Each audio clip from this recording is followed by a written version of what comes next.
Resistant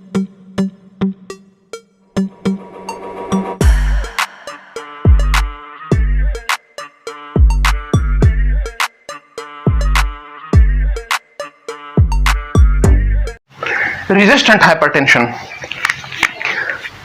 3 or more than 3 drugs, including a diuretic, in a maximum tolerated dose is called resistant hypertension.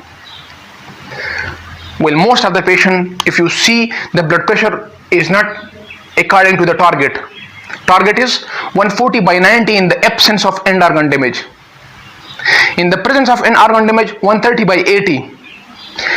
In a diabetic, 130/80. So if these targets are not achieved and the patient is on 3 or more than 3 drugs, including a diuretic in a maximum tolerated dose, and the blood pressure is not according to the target, think of resistant hypertension. But again, resistant hypertension is divided into 2: pseudo-resistant hypertension and true resistant hypertension. If you see these patients, in majority of these patients, they are not taking the drug, and they take the drug when they suspect that they are having high blood pressure. So that won't work. We already know that we need a constant concentration of the drug in our blood all the time. If that concentration drops, it will not work to lower the BP. A single dose cannot lower the BP long enough. So first, check for the compliance, whether the patient is actually taking the drug or not.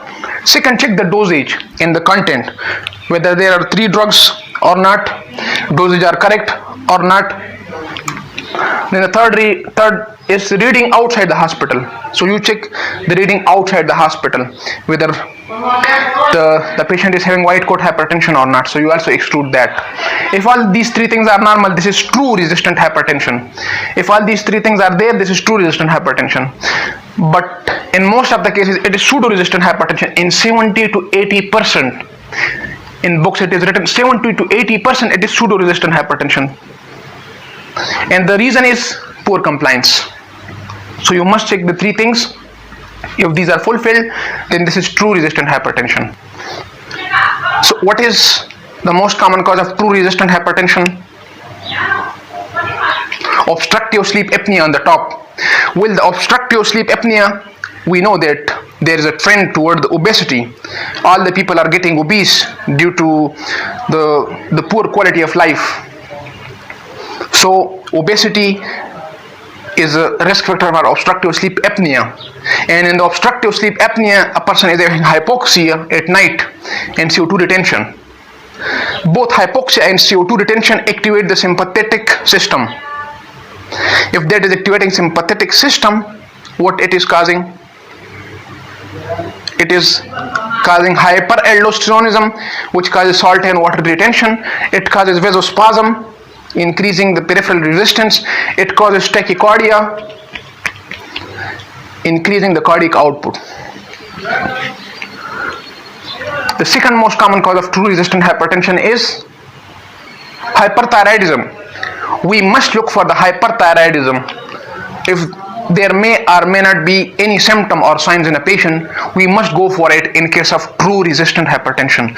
So in 70 to 80% of true resistant hypertension, these are the 2 most common causes: obstructive sleep apnea and hyperthyroidism. Well, if these 2 are excluded, we also have to look for the other causes of secondary hypertension, such as the acromegaly, such as the Cushing disease, such as the Cohen's syndrome, such as bilateral renal artery stenosis. So we must go for blood investigation in order to diagnose all other causes of secondary hypertension. But this was about the true resistant hypertension versus the pseudo-resistant hypertension, and what to look for if you diagnose a patient with this